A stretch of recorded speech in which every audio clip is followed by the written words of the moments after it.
ভাল হ'ব নাজিৰা সমষ্টি যেতিয়া অন্যায় কৰে তেতিয়া তেওঁলোকে জয়লাভ কৰে। ইয়াৰ উদাহৰণ আছে আৰু যেতিয়া অন্যায় নহয় তেতিয়া জয়লাভ হয়। গতিকে আমি ভাবোঁ যে এইবাৰ ৰাইজে অন্যায়ৰ বিৰুদ্ধেই যুঁজখন হ'ব। হিমন্তৰ যি দুখীয়া জনগণক উচ্ছেদ কৰি নিজৰ কাৰণে নিজৰ পৰিয়ালৰ কাৰণে চৰকাৰী মাটি যি গোগ্ৰাসে গিলিছে আৰু উন্নয়নৰ পৰিৱৰ্তে কমিশ্যনৰ বাবে যেনেকৈ ফ্লাইঅভাৰ অভাৰব্ৰিজ বনাবলৈ লৈছে আৰু কমিশ্যনৰ আশাত বিভিন্ন বিল্ডিং বনায়, সেই বিল্ডিংবিলাকত মানৱ সম্পদ সৃষ্টি নকৰাকৈ দুৱাৰ কাটি ফুৰিছে, দুৱাৰ মুকলি। এই গোটেইবিলাকৰ বিৰুদ্ধে কৃষকক ন্যায় দিব লাগিছিল। তেওঁলোকে জলসিঞ্চনৰ অৱস্থা নাই, শীতলী গৃহৰ অৱস্থা নাই, গোটেইবিলাকৰ বিৰুদ্ধে আৰু বিশেষকৈ মুখ্যমন্ত্ৰীৰ যি দুৰ্নীতি, এই দুৰ্নীতিৰ বিৰুদ্ধে ৰাইজে এটা মতামত আগবঢ়াব।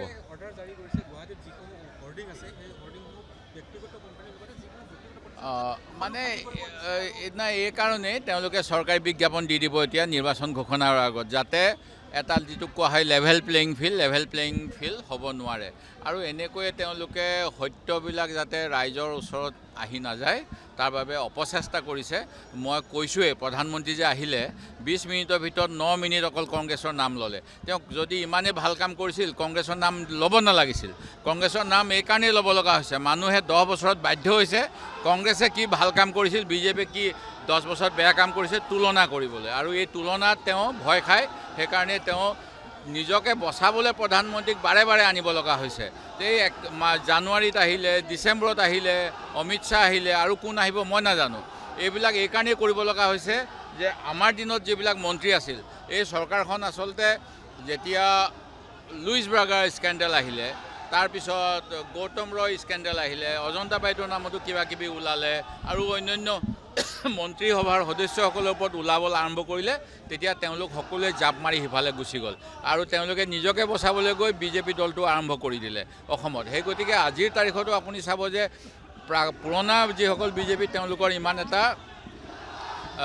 আধিপত্য নাই আৰু যিখিনি হ'ল এই গোটেইবিলাকৰ বিৰুদ্ধে জনগণে এটা মত দিব। দুৰ্নীতি অপশাসন আঁতৰ কৰিব লাগিব, ৰাইজৰ কথা মতে চৰকাৰ চলিব লাগিব। নৰেন্দ্ৰ মোদীৰ মন কি বাত নহয়, ৰাইজৰ মনত চলিব লাগিব, অসমীয়াত্ব হ'ব লাগিব।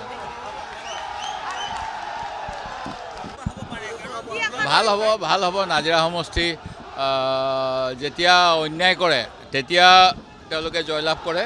ইয়াৰ উদাহৰণ আছে আৰু যেতিয়া অন্যায় নহয় তেতিয়া জয়লাভ হয়। গতিকে আমি ভাবোঁ যে এইবাৰ ৰাইজে অন্যায়ৰ বিৰুদ্ধেই যুঁজখন হ'ব।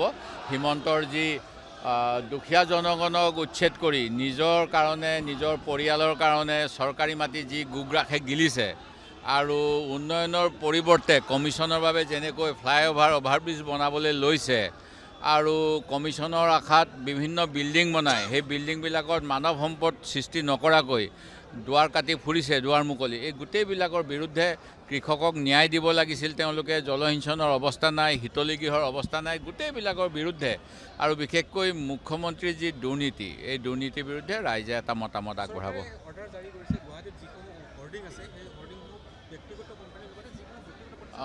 মানে এই কাৰণেই তেওঁলোকে চৰকাৰী বিজ্ঞাপন দি দিব এতিয়া নিৰ্বাচন ঘোষণাৰ আগত, যাতে এটা যিটো কোৱা হয় লেভেল প্লেয়িং ফিল্ড হ'ব নোৱাৰে। আৰু এনেকৈয়ে তেওঁলোকে সত্যবিলাক যাতে ৰাইজৰ ওচৰত আহি নাযায় তাৰ বাবে অপচেষ্টা কৰিছে। মই কৈছোঁৱেই, প্ৰধানমন্ত্ৰী যে আহিলে 20 মিনিটৰ ভিতৰত 9 মিনিট অকল কংগ্ৰেছৰ নাম ল'লে। তেওঁক যদি ইমানেই ভাল কাম কৰিছিল কংগ্ৰেছৰ নাম ল'ব নালাগিছিল। কংগ্ৰেছৰ নাম এইকাৰণেই ল'ব লগা হৈছে, মানুহে 10 বছৰত বাধ্য হৈছে কংগ্ৰেছে কি ভাল কাম কৰিছিল, বিজেপিয়ে কি 10 বছৰত বেয়া কাম কৰিছে তুলনা কৰিবলৈ। আৰু এই তুলনাত তেওঁ ভয় খায়, সেইকাৰণে তেওঁ নিজকে বচাবলৈ প্ৰধানমন্ত্ৰীক বাৰে বাৰে আনিব লগা হৈছে। এই জানুৱাৰীত আহিলে, ডিচেম্বৰত আহিলে, অমিত শ্বাহ আহিলে, আৰু কোন আহিব মই নাজানো। এইবিলাক এইকাৰণেই কৰিব লগা হৈছে যে আমাৰ দিনত যিবিলাক মন্ত্ৰী আছিল, এই চৰকাৰখন আচলতে যেতিয়া লুইচ ব্ৰাগাৰ স্কেণ্ডেল আহিলে, তাৰপিছত গৌতম ৰয় স্কেণ্ডেল আহিলে, অজন্তা বাইদেউৰ নামতো কিবা কিবি ওলালে আৰু অন্যান্য মন্ত্ৰীসভাৰ সদস্যসকলৰ ওপৰত ওলাবলৈ আৰম্ভ কৰিলে, তেতিয়া তেওঁলোক সকলোৱে জাপ মাৰি সিফালে গুচি গ'ল আৰু তেওঁলোকে নিজকে বচাবলৈ গৈ বিজেপি দলটো আৰম্ভ কৰি দিলে অসমত। সেই গতিকে আজিৰ তাৰিখতো আপুনি চাব যে পুৰণা যিসকল বিজেপি তেওঁলোকৰ ইমান এটা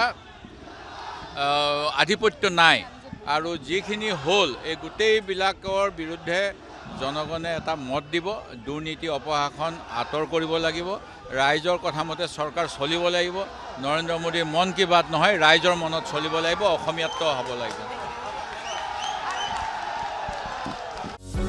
যিকোনো খবৰৰ বাবে যোগাযোগ কৰক আমাৰ এই নম্বৰত 9181 307 2221